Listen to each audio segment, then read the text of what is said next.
بینەرانی قەدرگرانی کوردستان 24 کاتتان باش ڕۆژی 11 نۆڤێمبەری داهاتوو پرۆسەی هەڵبژاردننی ئەنجومەنی نوێنەرانی عێراق بەڕێوە دەچێت لە چوارچێوەی بانگەشە بۆ پرۆسەکە لەگەڵ کاندیدانی لیستی 275 پارتی دیموکراتی کوردستان لە بازنەی سلێمانی و دەوەرەکانی گەرمیان و هەڵەبجە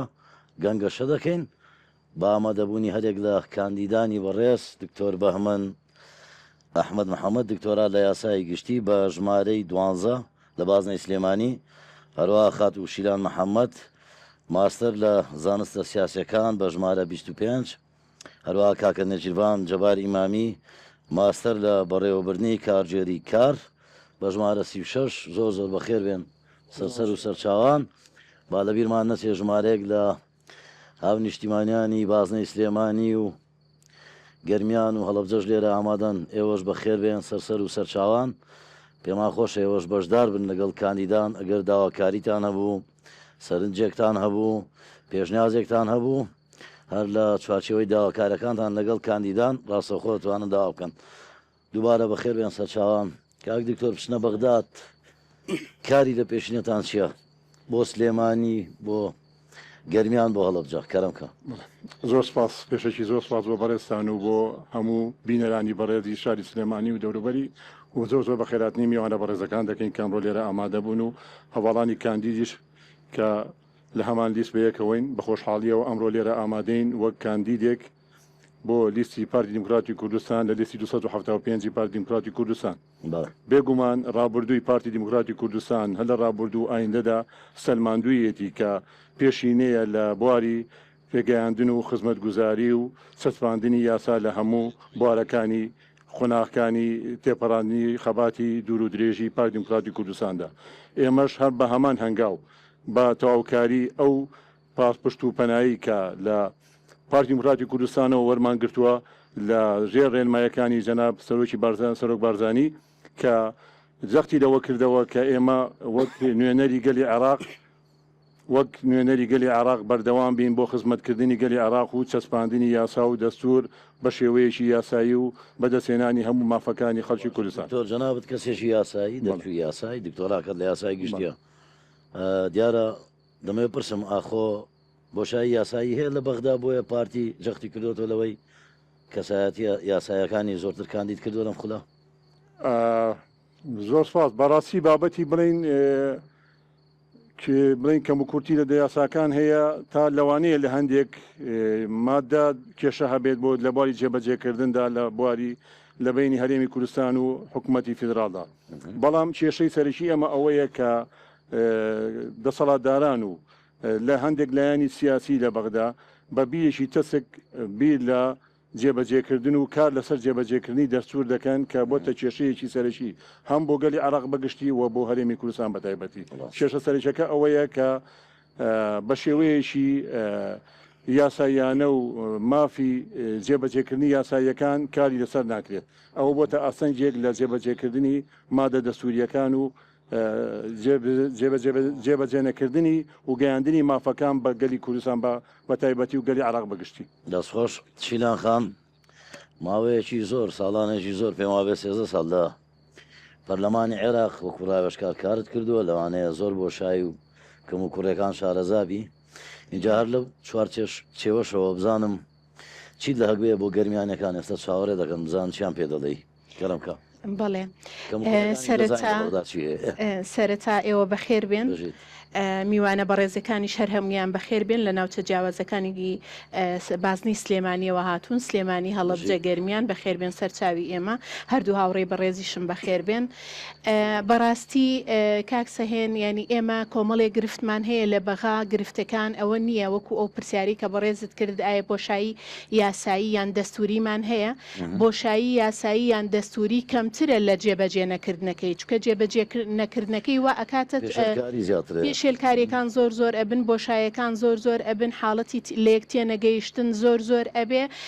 لەبەر ئەوەی عێراق لە دوای ساڵی 2025 کە کاتێک دێت دەستوردا ئەنێ کورد وەکو پێکهاتەیەکی سەرێکی عێراق زۆر ڕۆڵێکی دیار بەڵێ 2005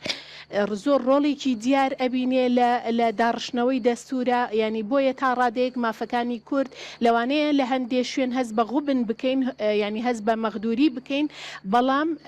بتوانراوە ئەمە بڵێن مافەنەتەوەیەکانمان مافە ئازادی و مەدەنیەکان لە ناو دەستورە جێ بکرێتەوە بەڵام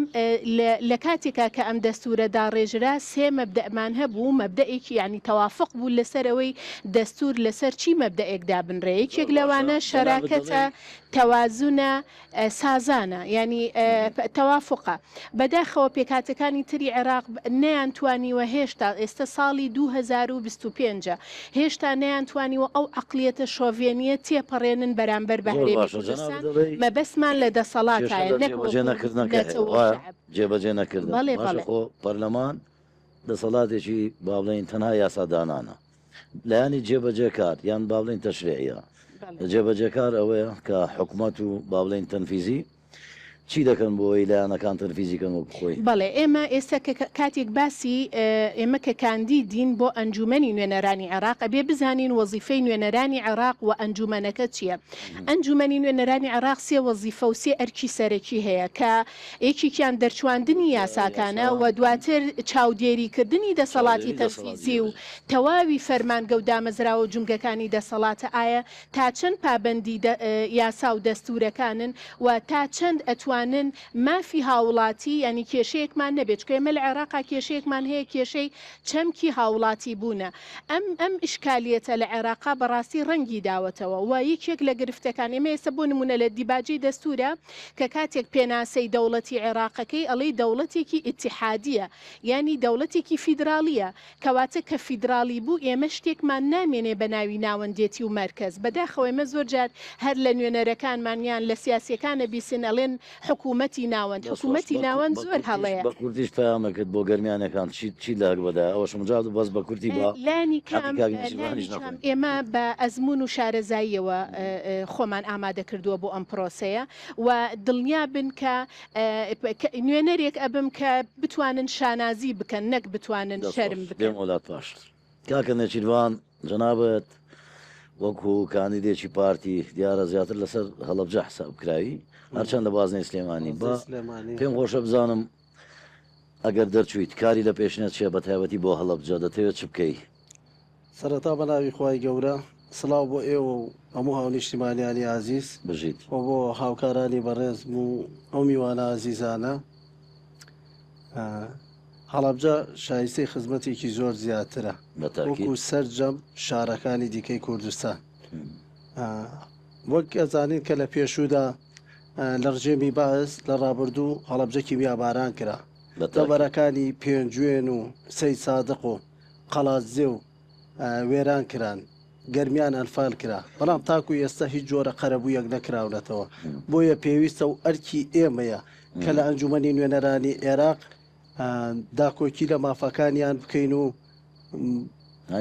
قەبووکردنەوە دەکەین سەرەتا بێگومان پێویستە کاتە و شەڕەکە لە ئەستۆی ئێمە زانای خزمەت گوزاری بۆ هەڵەبجە هەڵەبجەوە پێم وتی شایستی خزمەت گوزاری زۆر زیاترە لە کابینەی نوێ حکوومەتیشدا وەک بینیمان کۆمەڵێک دەستی ئاوەدانی گەشتە هەڵەبجەی شەید بێگومان پێویستە کات لەو سنووری هەڵەبجەی شەید بە تایبەت نابسەرجەم شارەکانی دیکەی کوردستان پێویستەکە کە دەستی ئاوەدانێکی زیاتریان پێ بگات باشە جەنابەت سەردانی خەڵک دەکەی لە هەڵەبجەوەنیە ڕۆژانە بەرێکەوتنت هەیە لەگەڵ تایبەتی لەو بانگەشەیە خەڵک چۆن باسی کارەکانی حکوومەت دەکا ئەوەی کە لەم کابینەیە بۆ هەڵەبجەی کرد هەنی کابینەی نوێ حکوومەت بەسەرکردایەتی ڕێزار جەنابی کاک مەسرور بارزانی جیاوازتر بوو لەگەر بێت و لە پێشودا هەمیشە یانوت لە 16 سێ هەمیشە یانگوت کە هەڵەبجە وەک دوکانێک وایە کۆمەڵک بەڵێنی پێدەن و کە تەواو بوو دادەخرێتەوە دەرابی دوکانەکە بەڵام ئەم جار بە هاتنی ڕێزار جەنابی مەسرور بارزانی بۆ هەڵەبجەی شەهید بەکردەی هاتە هەڵەبجە ئەمەش بوو بە مای دڵخۆشی بۆ خەڵکی سنوور و شارەکە کە دنیا بینینێکی دیکەیان هەبێت بۆ حکوومەت و حکومڕانی کوردستان بۆ خزمەتکردنی هەڵەبجە و سەی سادق و پێنجێن و دەڤەرەکانی دیکە وەک بینیمان لە ڕانی و خەڵازیە لە گەرمیان بە هەموو شێوەیە کە دەستی ئاوەدانیە حکوومەتەی کە پێک هاتووە گەشتۆ پێش خۆش دکتۆر جان پژەستورن بە جەماوەرەکەتان لەم سنوورە ئەگەر پژەستورن هۆکارەکە چێ پێتان وایە دەنگتان بەرز دەبێتەوە ئەم جارە بەڵێ سپاس بخوا و ئومێدم وایە و ئەکیدیش وا دەبێت چونکە کۆمەڵێک خەڵکی زۆر دڵسۆز و بە ئەمەک لە سنووری بازنەی سلێمانی و دەوروبەریدا هەیە کە متمانەی بە کار و خزمەت گوزاریەکانی حکوومەتی هەرێمی کوردستان و پای دموکراتی کوردستان هەیە کە ئەوە پێشەنگێکە بۆ ئێمە کە بە پاڵپشت بەو پشتیوانیە ومێدەوارین و بە تەشیدیش هەم دەنگمان زیاد دەکات و هەم خەڵکێکی زۆریش دڵنیانەوەی کە دەنگتان زیاد دەکەم بە پشتیوانی خۆ ینی ئەو پرۆژانەی کە لە ڕابردوودا ئەم کابینەیە کردوێتی هۆکارە بۆی کاری خەڵک متمانەی پێ هەبێ بێگومان دەستخۆش شیلان خان بانگەشە چۆن دەکرێت لێرە ئێستا بەتایبەتی لە گەرمیان کەشێشی دیموکراتستان بۆ گونجاوە تا بەرێکەوتن و ڕێگریکردن هەیە لێتان با ڕاشکاوین تخوا وەڵاهی بە ڕاشکاوی من خۆم وەکو تاکێک بەڵام من تەنها گزارش لە خۆمەکەم ئەبێ تەماشای ژینگەی بانگەشە بکەین بەداخەوە دوای ئەو هەموو کاندیدێک لەداتەوە دانیشتەوە پۆستەریان لێدران و بڵێ دوای ئەو هەموو ماوەیە کە ئێمە چەندین جارە بڵین پرۆسی هەڵبژاردن لە وڵاتەکەمانە لە هەرێمەکەمانە دووبارە ئەبێتەوە چه هەرێمی کوردستان چه ئەنجومەنی نوێنەرانی عێراق بەڵام بەداخەوە هێشتا نەبووین بە خاوەنی کللتورێکی سیاسی مۆدرن کە بتوانین یەکتری قبول بکەین من لەوەتەی بانگەشە دەستی پێکردووە فلێکس دا ئەنێم و هیچی نامێنێ لەسەر جادەیە ئێستا من تەماشا ئەەکەم لە گەرمیانەوە هاتوون بەسەر ئەو جادەیە خواخوان بووە دوو وێنەی خۆم ببینم ینی هۆکارەکە من هەستەکەم ترسێک هەیە لە قائیمەکە چکە پارتی دیموکراتی کوردستان بە درێژایی ئەو ماوەیەوە ئەم کابینێش زیاتر دەستکەوتی هەبووە نەک نوشۆسیان نەک هەنگاوی هەڵی سیاسی بەداخەوە پۆستەری جەنابیان دڕان وایە بەڵێ وەڵامتان چی بوو هەمیشە مامۆسای نیە بە ڕێزەکانە لەن ناکرێت هەڵی مسلمانێک لە گەردەنی هەموو ئیسلام بگرین وێ ناکرێت هەڵی تاکێکی ئاراستەکرا و لە هەموو سنوورەکە بگرین با ئەوان پۆسەرەکانمان بدرێنن ئێمە بە خزمەتکردن وەڵامیانە دەینەوە دەستخۆش پێم خۆشە بچمە لای میوانە بۆ ڕێزەکان ئەگەر تێبینی و سەرنجتانەیە داواکاریتانەیە بۆ ناوچەکانتان دەڤەرەکانتان کەرمکەن ئەو برا بە ڕێزە دەستی بەرز کرد فەرموو یەکەم پرسیاری من ئەوەیە بۆ نمونە ئەم هەڤاڵانە کە کاندیدن دواتر کە بوون بە پەرلەمانتار ئەبن بە پەرلەمانتاری عێراق یا واتە ئەبن بە پەرلەمانتاری گشتی نەک هی پارتی ئایا ئەگەر لە سنووری سلێمانیە حاڵەتێکی نەشاز ڕوویە میسالەن ئەگەر بۆ نمونە ئەوەی کە لەم ماوەیە ڕوویە مەسەلەن دەرمان نەما ئایا ئەوان ئامادەن وەکو پەرلەمانتارێک ئەوەی کە لە شوێنە لە حیزبەکانی تریش ئەیبینین مەسەلەن ئەڵێن بە عیلاقی شخصی فلان ئیشمان کرد ئامادەن بەبێ تەوجیهی فراکسیۆنەکەیان بە عیلاقی شخصی معالەجەی کێشەی سنوورەکەیان بکەن دەستخۆش ئەو پرسیارێکەکەمە دووەم پرسیاری دووهەم ئایا ئەم پەرلەمانتارە بە ڕێزانە بێگومان حەسانە و ئیمتیازیانە بێت ئایا لە ئەگەر لە گریمانەیەکە طبعاً بێگومان هەرێم و بەغداد کێشەیان هەیە ئەگەر لە گریمانەیەکە کێشەیەک دروست بوو بە پەرلەمانتارێکی پارتی وترا بەم هەڤاڵانە یەکێک لەم هەڤاڵانە وترا مەسەلەن حەسانەی نەک پەرلەمانتاری حەسانەی هاوڵاتی بوونت لێ دەستێنی تۆن لێت ئەسێنینەوە ئەگەر ئیمزا لەسەر ئەم پرۆژێ لەسەر ئەم ئیشەنەکەی ئایا ئامادەی خۆی مەبەستەوەە بەڵێ بێگومان ئایا ئیمزای لەسەرەکەن یا ئایا ئیمزای لەسەر ناکەن وەکو کاریزمایەکی وەکو بەرزانی چۆن جوابی گەورەترین سەرۆکی زلهێزی دنیای نەدایەوە لە پێناوی ئەوەی کە پێشمەرگە وەک پێشمەرگە دەستخۆش زۆر سپاس دکتۆر وەڵامی دەوە دوو پرسیاری کرد جەنابەت زۆر سپاس بۆ بەڕێزاکە خاوەنی بڕیاری خۆتان دەبن ئەکید باوەرم بەوە هەیە کە پارتی دیموکراتی کوردستان خاوەنی بڕیاری خۆیەتی و داکۆچیش لەناو فراکسیۆنەکەش جەنابیشت خاوەنی بڕیاری ئەکید ئەزمموی خۆم و کارکردنم ئەو 30 ساڵەی کە خزمەتمان کردووە لە هەموو ناوچەکاندا بەڵگەیە کە خاوەنی بڕیاری خۆمانین و جێبەجێشی دەکەین و دەستخۆش پەیوەندەکانی کەسێتی خۆتان بەکاردێنن بۆی کە حاڵەتێک ڕووبدا لە نەخۆشخانەکان لەم سنوورە کە دەرمان نامێنێ هەوڵ دەدەن بەجددی وەکو ئەوی کە دەڵێ خەڵکانەگەی دەڵێن بە عیلاقاتی شخصی کردومانە. بەڵێ ئەوانەی کە ئەڵێن بە علااقاتی شخصی کردومانە فراکسیۆنەکەیان بەهێز نییە یەک دوو کەسن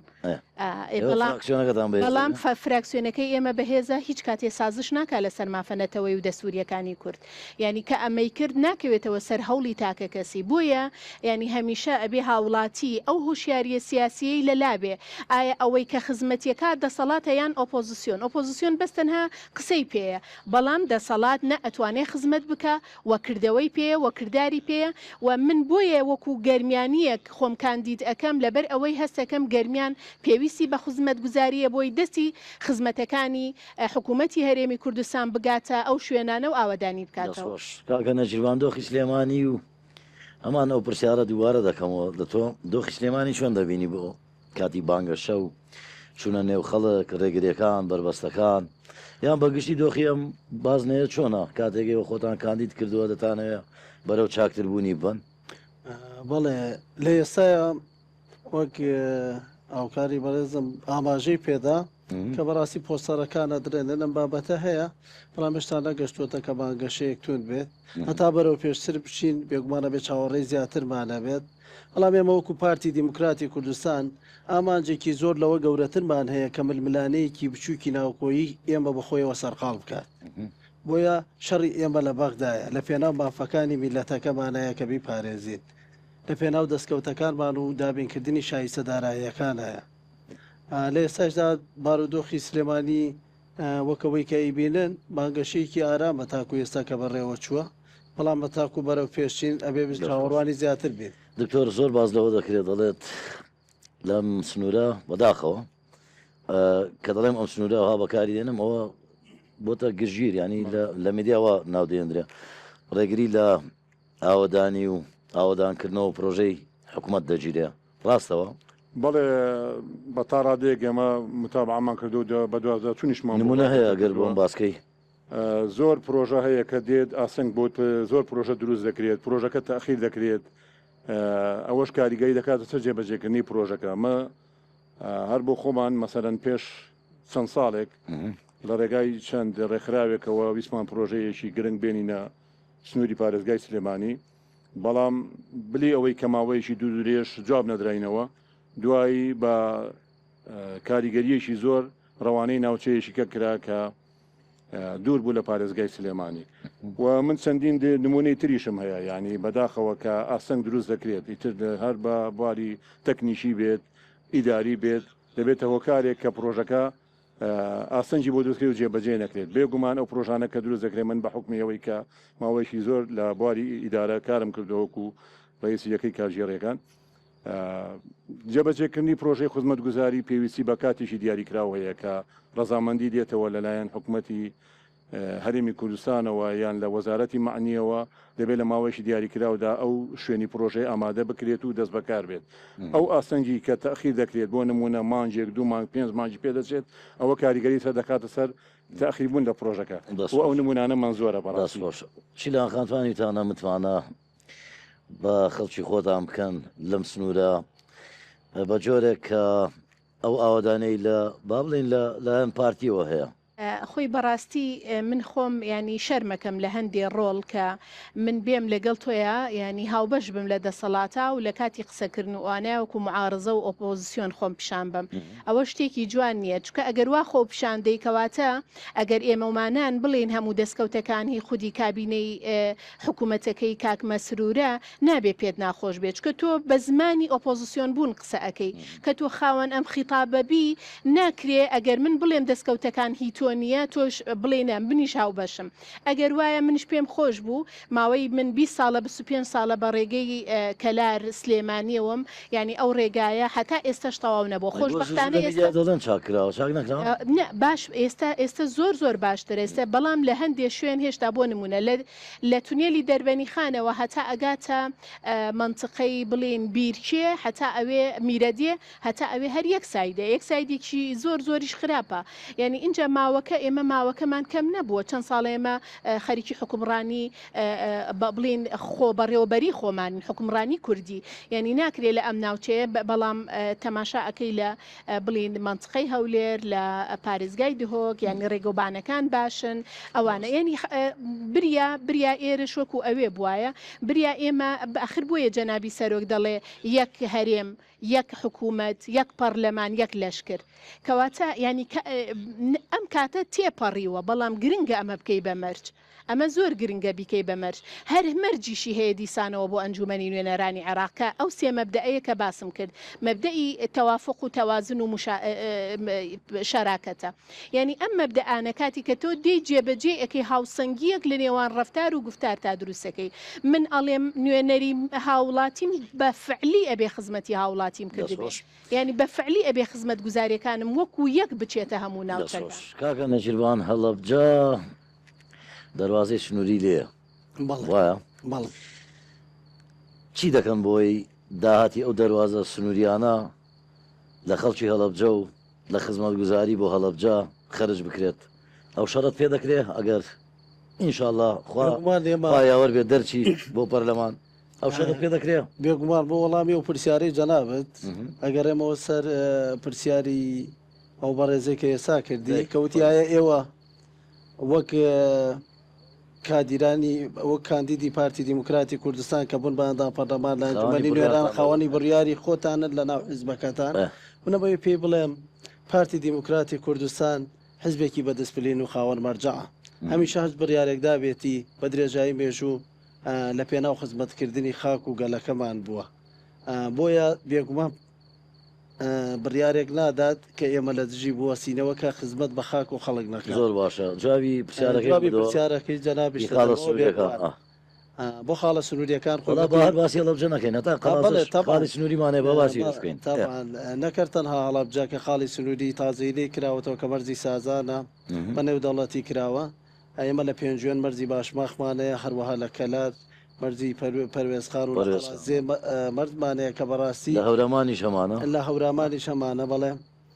بێگومان پێویستە کات لە 150 داهاتی ئەو خاڵە سنووریانە بۆ خزمەت و ئاوەدانکردنەوەی ئەو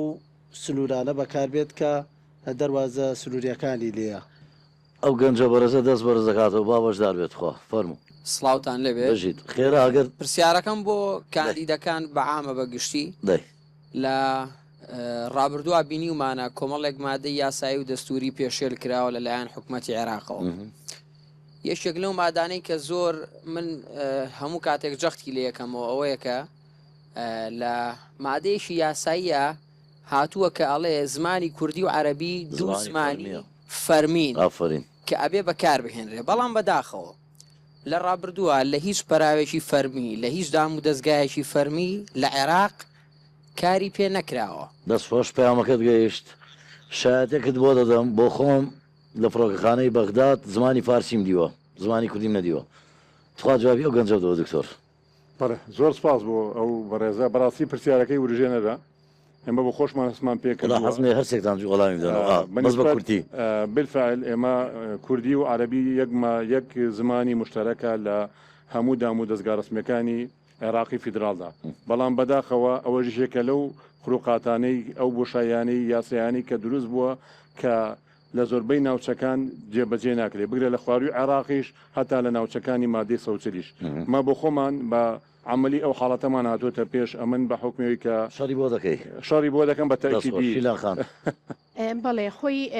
بابەتی زمانیانی زمانی کوردی و عەرەبی هەردووکیان دوو زمانی فەرمی لە عێراقا لە ئەنجومەنی نوێنەرانی عێراق ینی من بە حکمی بێناکەن فەرمیە من بە حکمی ئیشەکەی خۆم ینی لەوێ تەنانەت تایتڵ شتەکانەوە بە کوردی نووسراوە بەڵام بەداخەوە من تەسەورەکەم توانایان نەبێ چکە کورد زیرەکترە ئێمە هەمومان فێری عەرەبیە بین بەڵام ئەوان ناتوان فێری کوردی بن بە هەزار حاڵە لە سپاس هەتۆش وەڵامت هەبێ بۆی وەڵە بێگومانە خۆی زمانی کوردی ئێمە وەکو نەتەوەیەکی چەند هزار ساڵین و زمانی کوردی زمانی فەرمیمانەوە بە پێی دەستور بەشێکە لە وەک زمانی عەرەبی زمانێکی فەرمیە ڕاستە تاکو ئێستا پێشەکەی بۆ ئەوەی جێبەجێ بکرێ بێگومانەوە پێویستی بە کارکردن هەیە لەگەڵ هەواڵانی بەڕێزم وەک یەک تیم کارەکەین بۆ پاراستنی ئەو کەلتور و ئەو زمانەی کە دکتۆر دوامین پەیامت بگێنە. ئومێدەوارین ئینشەڵا کە متمانەمان بەدەست هێنا هەموو بە یەک تیم هەموو لایەنەکان بەیەکەوە کار بکەین بۆ دەستماندنی مافە یاسایی و دەستوریەکان و گەیاندنی هەموو ماف و مەسەحەقاتی خەڵکی کوردستان و عێراق بەگشتی. خاتون بەڵێ من ژمارەکەم دووبارەکەمەوە ژمارە 25م لەسەر لیستی پارتی دیموکراتی کوردستان لە بازنەی سلێمانی و دەڵێن بەڵێنەکانیش دەکەین بە کردار. دوامین پەیامت. بەڵێ بێگومان ئەرکی ئێمەیە لەگەڵ هەواڵانم پێکەوە بە خزمەتکردنی خاک و نیشتیمان و داکۆکیکردن و بەرگریکردنمان لە مافی گەلەکەمان بە خەڵکی بسەلمێنین کە ئێمە لە ئاست متمانەیەوەداین. سپاس بۆ ئامادەبوونتان، سپاس بۆ ئامادەبوونی ئێوەی هێژاش، سپاس بۆ بینەران کە دا ئێستا لەگەڵمان بوون بە هیوای سەرکەوتتان. کاتێکی خۆش.